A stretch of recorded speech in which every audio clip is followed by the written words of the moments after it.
So in 1666, Isaac Newton did some of his first experiments with color. It should be noted that the reason why he had so much time to do these experiments is because he was sent home from school because of the Black Death, a plague that infected and killed about a third of the people. I know you guys can't relate to a plague, but you know, it just kind of goes to show you there. So when he did his experiments, he passed a beam of light through a prism, and he found that the colors fell out in a particular order, from red to violet. So he called these things a spectrum. Yeah, we still do today. So is the order of a spectrum always the same? Is it always from violet to red, or red to violet when it comes out in that spectrum? Yes. It's always in that order.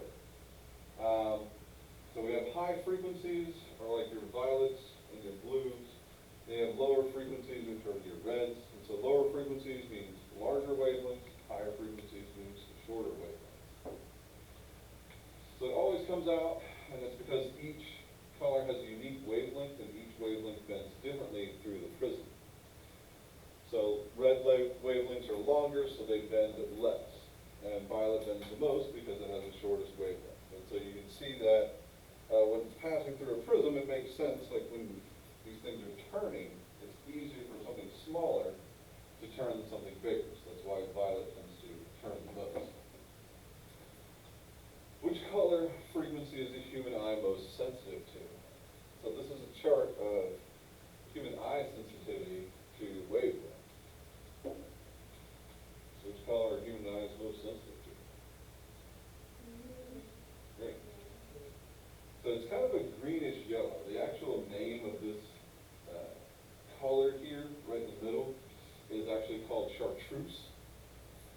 And this color you guys have seen many times. If you've seen like the construction workers and their vests, that is the color we're talking about. This Chartreuse color is the eyes that we're most sensitive to, which means you can make out differences in it from far away.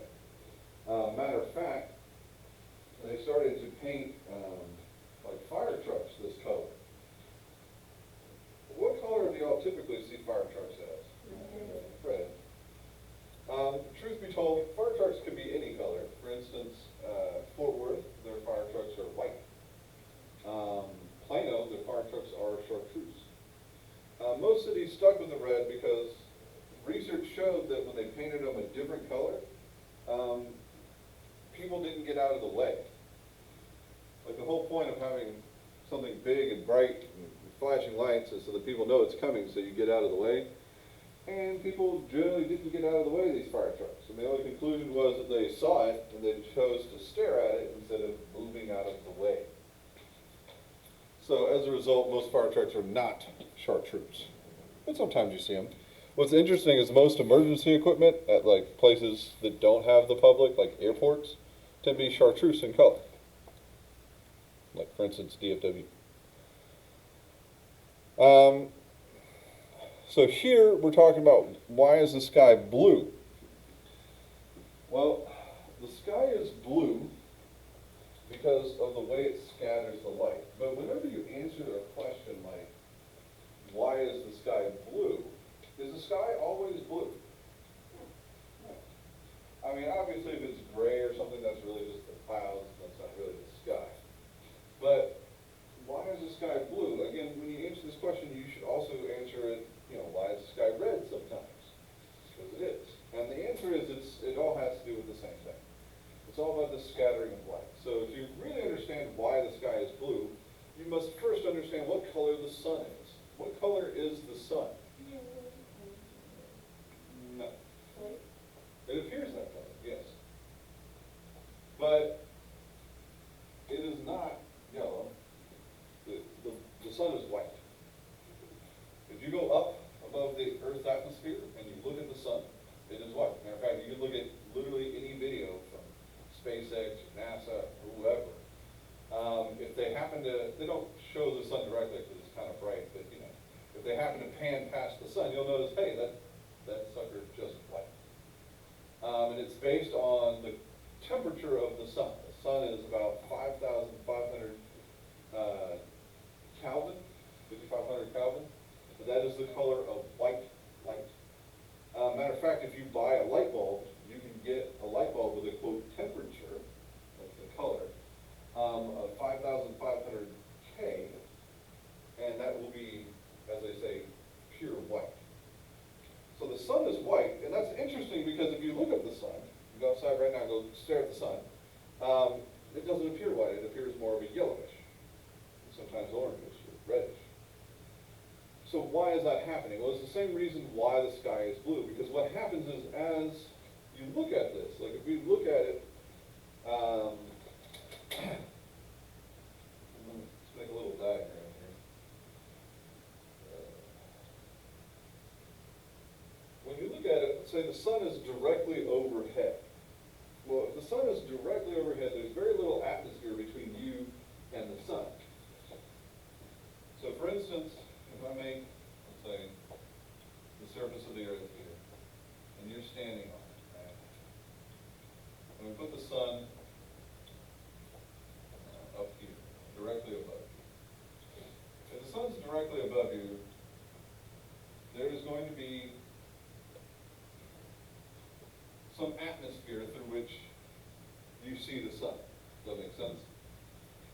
And so, if the sun's directly above you, you're going to be looking at this much atmosphere to look at the sun. What's happening here is that, let's say, let's take a, I guess we'll keep it blue. As the sun's rays come down, they're all different colors. You got sun, light waves come down like this. This is over here. This is over here. So if you're looking at, say, this patch of sky right here. First of all, the sun's light, if you look straight up, looks yellow because if you take the colors, red, orange, yellow, green, blue, violet, the atmosphere scatters violet the most and then scatters blue. And so what you're seeing here, this color of the sun is essentially white without these two colors in it. So it makes sort of a yellowish, so it's not just green, it's not just red, so it's kind of a combination between green and red, which is yellow. And so if you think about, say, this patch of sky, like you can see the sun is directly above you, right? But this patch of sky is over here. There's no sun. Like if you look this way, theoretically you're looking off into space.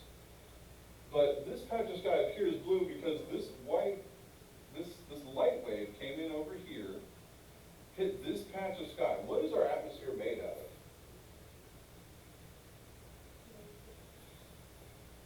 What is the stuff, primarily? It's two things. What's the atmosphere made out of? Oxygen and nitrogen. Oxygen and nitrogen are very similar of size. But what's interesting is last class we talked about a thing called the photoelectric effect. We talked about how electrons will absorb wavelengths of light. Now, in particular, we talked about the photoelectric effect, those electrons getting enough light to jump away. But if they don't just jump away, there's certain wavelengths that will cause them to jump up to a high energy state and then fall back down. And when they do, first of all, they absorb a photon to jump up, they whiz around for a second, and then they fall back down. It doesn't have to be the same wavelength that they release at, but it usually is. So what happens is the light that comes in right here, it gets absorbed for a fraction of a second by the air, and then gets scattered into the different directions from here. So when you're looking over here at this patch of sky, this light beam should have come down and struck the earth here, but instead of it hitting there, it got scattered into the different directions. So it essentially got scattered to your eye. Does that make sense? And so you're seeing the sky is blue because the sun looks yellow.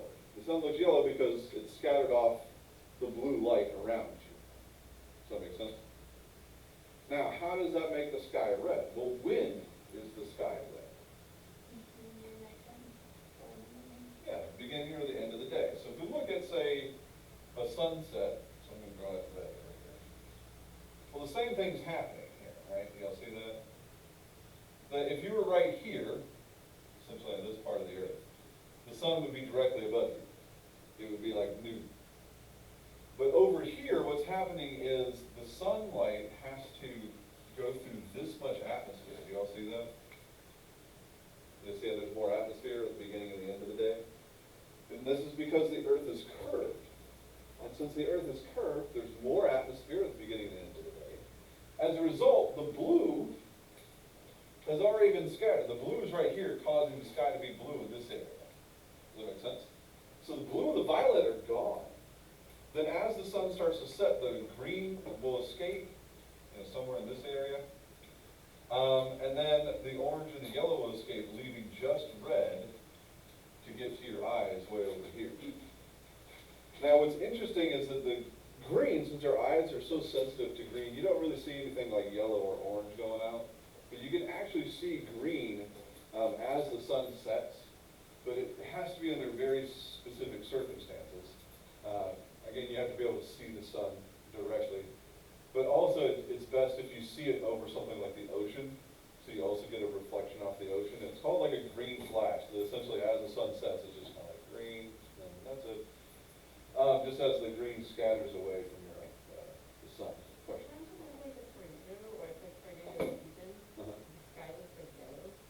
Yeah. Well, that's just dirt in the air. I mean, it's the same reason why like Lake Louisville feels kind of yellowish brown. Because the lakes and rivers tend to appear yellowish brown because they have so much sediment in them that's been washed into the lakes or streams. And so that's what's happening with the tornadoes. Typically you have winds that are picking up and causing dirt and debris to be up in the air. And yes, it can cause it to look yellowish or greenish. Because typically, you've got the dark clouds, the dark gray clouds already, so you have less light to deal with. But then you have that dirt up there in the atmosphere, which also causes it to look kind of greenish. It looks a little ominous, really. But does this make sense why the sky are these colors? And so what I think is interesting about this is if you just ask people in the general public, you go, okay, well why is the sky blue? Do you all know what the most common answer is? Because it reflects off the water. And if you just put that aside for a second, you don't bring up the fact that Lake Louisville is kind of brown, and there's no ocean close to here. Then if you ask people, okay, well, why is water blue? What the common answer is? Because it reflects the sky. If you just take those two answers back to back, you have to realize something is wrong. Yes. And what I think is interesting is that is the most common answer for both of those, is that one reflects the other. And if you take into account the fact that earlier we already talked about how there's two types of objects, there's illuminated objects and luminous objects. Like the sky, neither the sky nor the water makes their own light, right? So you have to realize there's something wrong with that. So we kind of talked about why the sky is blue. We'll get to the water here in a second. Question? Oh, why does it not appear violet? I did not cover that. So why does the sky not appear violet? That's actually because your eyes can only really see three colors. The colors that your eyes can see are red, green, and blue. Now, we can see violet a little bit, but our eyes are way more sensitive to blue than violet. So if they're in, like they're not even in equal proportions, but like, essentially our eyes are like 10 to 20 times more sensitive for violet, and so there has to be more than 20 times the violet out there, which there isn't. There is more blue light to begin with, because what's interesting is if you look at a graph of the sun's solar spectrum, like what light it puts out, the spectrum, if you put like say gamma rays over here and radio waves on this end, the sun's solar spectrum goes like this. And so what's interesting is it peaks right here. Like these wavelengths right here at the peak are visible light. And so as it goes, like if you're looking at blue or violet, like this peaks actually where our eyes are most sensitive. And you can think that that's a coincidence like one. But I think it makes perfect sense that if most of the light is visible spectrum. It's mostly in the middle of that. Well, that's what our eyes want to see. And so as you get further away from this thing here, so like, you know, violet would be just like on this side right here. So there's less violet light to begin with. And our eyes are less sensitive to it. So overall, the sky does not appear purple. Now, if your eyes were, you know, really sensitive to violet, then yeah, it would appear kind of purplish, which is weird. But things will get a little bit weirder as we go along. But yes, I did not answer that question. Yes. Everybody okay with that?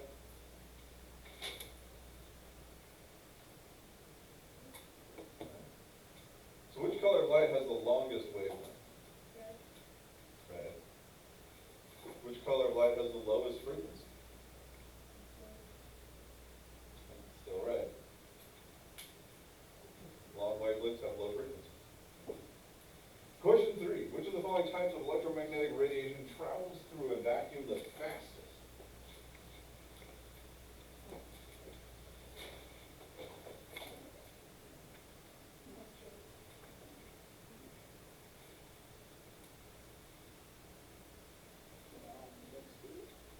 They all have the same speed.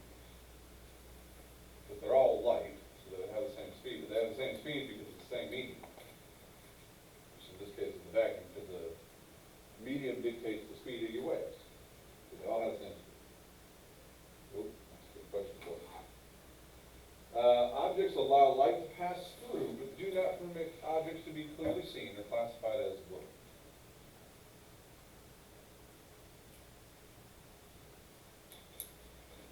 Transparent, translucent, and opaque.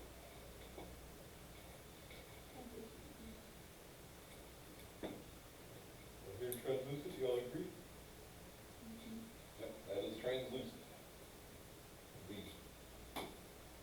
All right, so these are the primary colors of light. So I mentioned that your eyes can really only see 3 colors, red, green, and blue. And so those are the 3 primary colors of light. And I know you've heard something else about something else, but just hang on to that question for a second. So the primary colors of light are red, green, and blue. I really skipped. So you should note that these are the 3 primary colors of light. Okay? And the reason why that's important to note is that, like, when we make things like cell phones, TVs, computer screens, they just put out red, green, and blue light. That's it. Those are the only 3 colors they put out. Like this projector that you're seeing this on only puts out red, green, and blue light.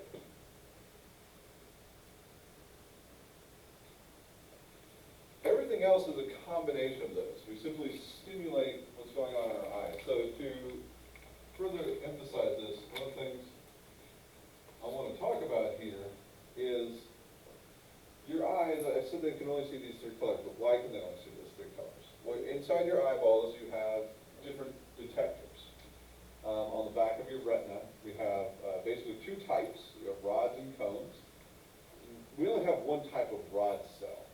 And rods just help us see in dark light situations. So where it's pretty dark, but you have just a little bit of light, you're pretty much just using your rods. In that case, if you're just using your rods, since you only have one type, things appear kind of gray. It's really hard to see colors.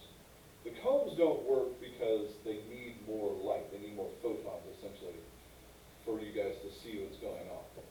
But when it comes to cones, you actually have 3 different types of cone cells. You have what we call red cones, green cones, and blue cones. And they essentially are designed to absorb a particular wavelength. Now, they're not confined to just, this part.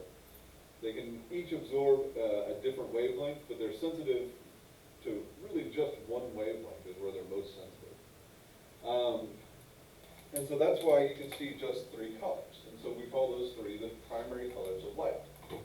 Now, sometimes light is called color by addition. Because, well, in order to see, you turn on one light, then you turn on a second light, then you turn on a third light. You're literally adding it. You're just putting more and more light on it.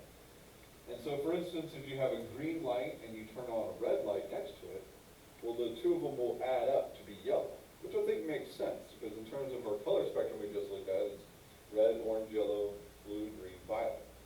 So yellow is sense. Your brain gets a green photon, you get the red photon, and your brain goes, oh, look, together it's yellow. Cool. And then if you have green and you turn on blue, you get this color between which we now call cyan. And again, I think that makes perfect sense in terms of your spectrum. But if you turn on red and you turn on blue, you get a color called magenta, which does not appear anywhere in a rainbow or a spectrum. Magenta is literally your brain just putting red and blue right on top of each other. So it's important to note that magenta or pink is not a real color. It's not actually there. But your brain sees it because it's putting red and blue together. So the primary colors of light are red, green, and blue. Then we get what are called the secondary colors, which are yellow, cyan, and magenta. And all three of those together in the same equal proportions makes white. So here I have a little light.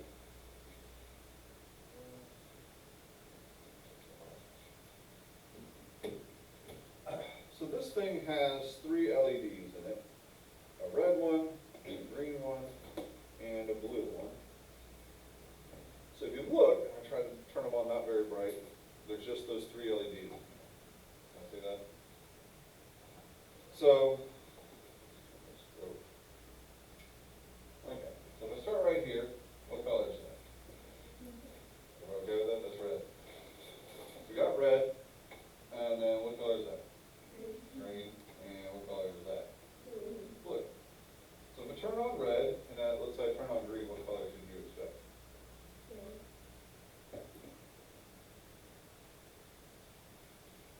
That's yellow.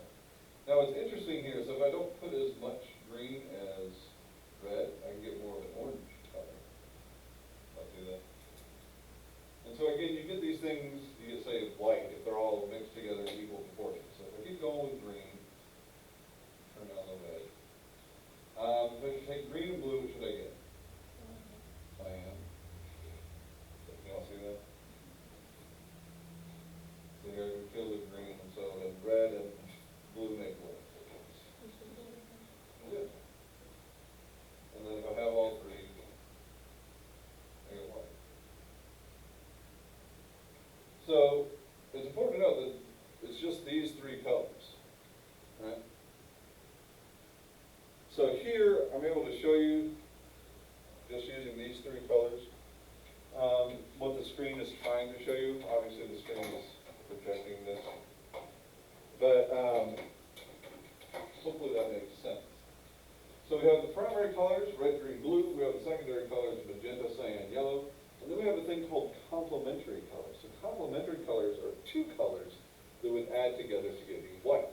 So for instance, it's things on opposite sides, so like green and magenta would add together to be white. Does that make sense? Okay.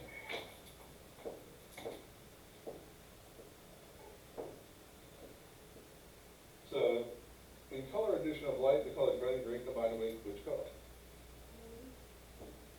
Yellow. That's obvious. So now we get to what are called the primary colors of pigment. This is different than the primary colors of light, because the way pigment works is it works by what we call color by subtraction. Because light, you're just turning on one light, then you're adding a second light, adding a third light, that's adding. But pigment does color by subtraction. So what does that mean? Well, imagine up here that I started with a white screen, okay, instead of what you're seeing here.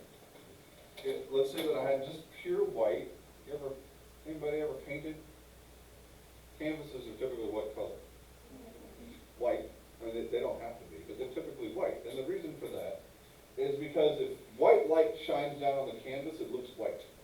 If red light shines down on your canvas, what color does it look? Red. Because what's happening when you see an object that doesn't produce its own light, it's just reflecting whatever light's there. Okay, so if this thing is white, and I take some paint, and I paint cyan here, and why does the canvas now appear cyan? Well, that's because of the dye or pigment, what's happening is the white light is still coming in from your room, wherever it's coming from. It's hitting canvas, obviously here, it's reflecting.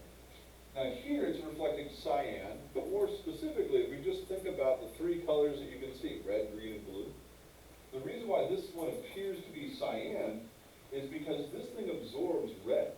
So if you think about red, green, and blue coming in, well, it absorbs red. Like literally this gets hotter than the white because the light's reflecting everything. This is absorbing the red, and it's leaving what to reflect to your eyes?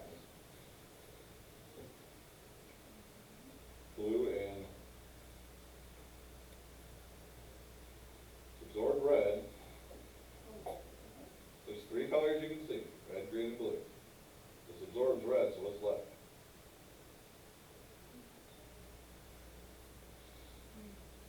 Green and blue. That's why it appears cyan. Does that make sense? So if I come over here and I paint this section yellow, again, red, green, and blue are coming in. What color do you think yellow is absorbing?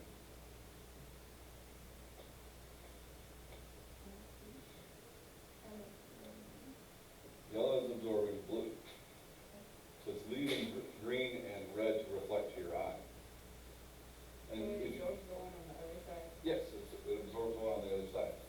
And so if you have magenta here, if I paint magenta, well, that means it's absorbing green and leave blue and red to reflect to your eye. So do y'all see this is like color by subtraction? Because all three colors come in, but from magenta, cyan, and yellow, only two come out. But then, if you take this pigment and you mix them, if you take magenta and cyan and you mix them together, well, cyan removes the red, magenta removes the green, so cyan and magenta get together and make blue. And if you mix all three in equal proportions, you get black. Now, let's address the misconception here. So, one of the biggest misconceptions about colors is that the primary colors are red, green, and yellow. They're not. As we just talked about, the primary colors of light are red, green, and blue. The primary colors of paint are magenta, cyan, and yellow. I can't really explain why this misconception is there, but I know that a lot of times for little kids, they just say, oh, the primary colors are yellow, blue, and magenta, or they say yellow, blue, and red. I don't really know why. I think it's because if you mix like red and yellow, you get orange. If you mix yellow and blue, you get green. It just And gives if you you the mix regular red and blue, it's like the ones that you could add together. Well, the problem is that you should be able to use yellow, cyan, and magenta to get black. And they tell people that, but have you ever tried to use red, green, and blue to make black? It doesn't work because you need magenta. And I think it's really frustrating because I remember doing that as a kid. That they're like, oh, well, you can mix these three and make black. And it's like, but no, that doesn't, you need magenta, cyan, and yellow. So, I just think it's a weird thing that they call those the primary colors when they're not. Because ideally, you should be able to get black. And so, what's really interesting is if you go to like a hardware store where you go buy paint, all paint is white. Like, they have hundreds and hundreds of cans of paint, they're all white. If you want a color, then you take your white can of paint to them and say, hey, I want this color. And they'll mix a little pigment, a little dye in there to make it the color you want. Because all paint is white, because all they have to do to make it that color is just put some pigment in there to absorb the wavelengths you don't want. And so I think that's a really interesting thing. Y'all ever heard of, people talk about like lead-based paint? Y'all know why? First of all, lead is toxic, but do you know why all paint was lead-based? Well, lead-based paint, if you made paint out of lead, it makes it white. Which is why pretty much every paint was lead-based, because they wanted white paint. Nowadays we don't use lead, we use titanium oxide to make it white, because, well, as we mentioned, lead is kind of toxic. But, basically any paint made before a certain year was lead-based, which is not really that toxic unless you like start to play around with it or eat it or something. Which kids used to do a lot apparently. So don't eat paint, is the conclusion of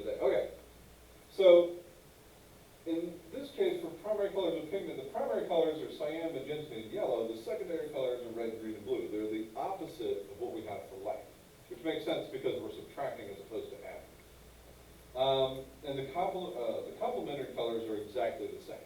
Again, like cyan and red. But a complementary for pigment will add up to black, whereas a complementary for light will add up to white. You're adding. Okay. So question 6. With paint, the colors magenta and cyan combine to make which color?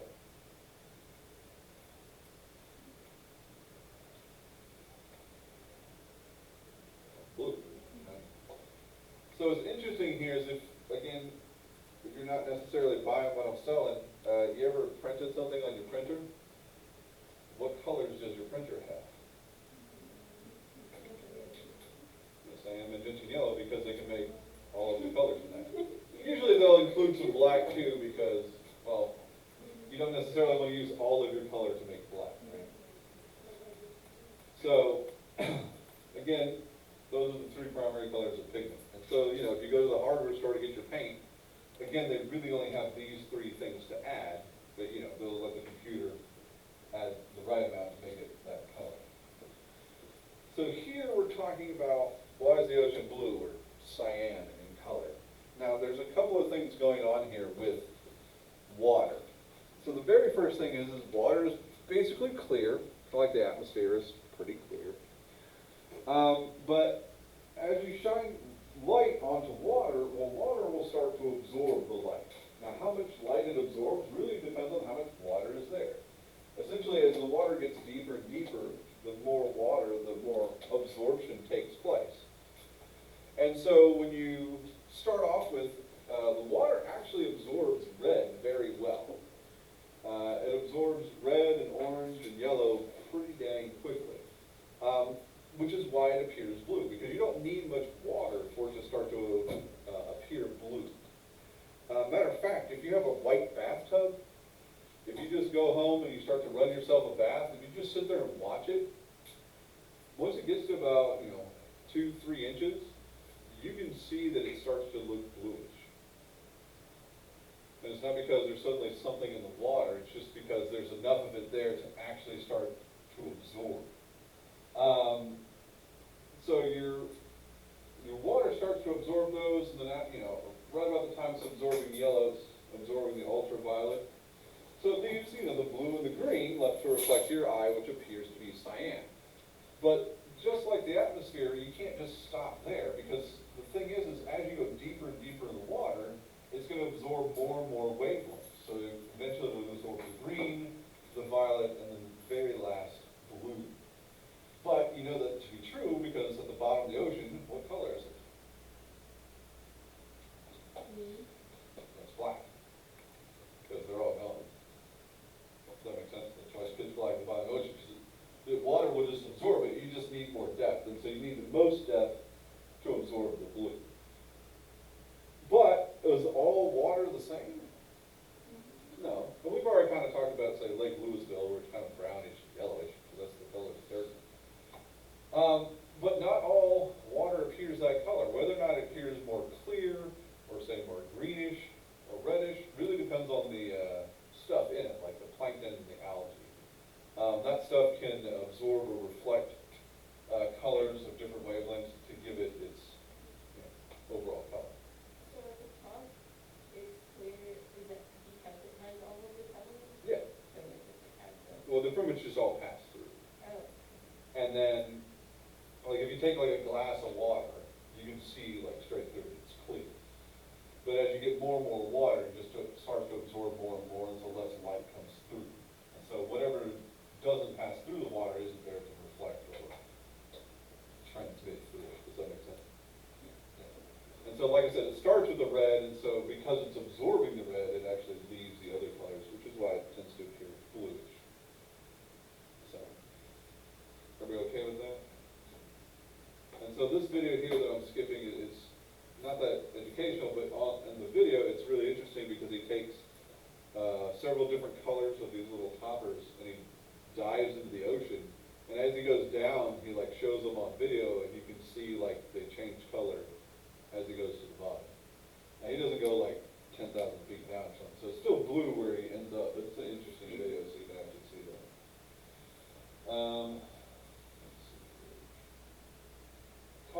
from interference. So if you take something like a soap bubble or like oil that was on the ground that got rained on, you see this kind of a shimmering effect, okay? It's color from interference. And there's a whole video here, because I know what I'm going to say is going to be a little hard to visualize, so I highly recommend the video for this one. But what's happening here is if you think about, say, the soap bubble has a thickness to it, okay? Are soap bubbles very thick? No, not at all. And so as a result, this thickness is not huge, but it has just a little bit. Let's see that. So if you think about a soap bubble here, it's got a thickness, like I'm just drawing the thickness of the soap bubble. Obviously it's exaggerated. So most of the time the light is just going to pass straight through without a big deal. But sometimes, you know, like when the light comes in at this angle here, it will hit. And whenever it hits, some of it will reflect and some of it will transmit. But some of it reflects off of this surface here, and then some will actually reflect off of that surface there. And so what we have is these two reflections here can interfere with each other. They can cause constructive and destructive interference. If it causes constructive interference, well, then the light will be brighter, and if it's destructive, the light will cancel out. But not all light would cancel out. It would only be of a particular wavelength. Well, which wavelength cancels out? Well, literally, it depends on how thick the soap bubble is. Now, again, we mentioned soap bubbles are not very thick. Well, it turns out the visible light is very, very small. And so it's entirely possible for the thickness of that soap bubble to actually be like less than the size of visible light. And if it's, say, like half the size of green light, it's entirely possible for it to constructively interfere and make the green appear brighter. Or if it's 1/4 the size of green light, it could actually cancel the green light out. And so if you look at the colors from interference of these soap bubbles, maybe, notice what colors you see here. You don't see green if green gets canceled out. You see what's left. Well, if you take the visible colors of light, red, green, blue, you subtract green, what color do you get?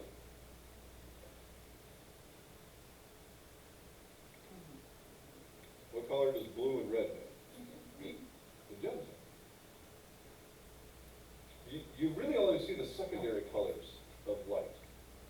Because if you lose blue or green or red, it leaves the other two colors there to reflect to your eye. And so that's what color from interference is talking about, is that when you see this, it's essentially just thick enough to cancel out a particular color. Now, are soap bubbles, for instance, a uniform thickness? No. They get thicker and thin, and like the soap is constantly moving around. And so you get this shimmering effect because how much is getting canceled depends on how thick it is. And since it's constantly changing thickness, well, you're going to get different colors canceled. Yeah. I think that's the last one. Yes, okay. So we're done with that. Do y'all have any questions? So I do recommend watching this video on color from interference because that is a very useful thing to help kind of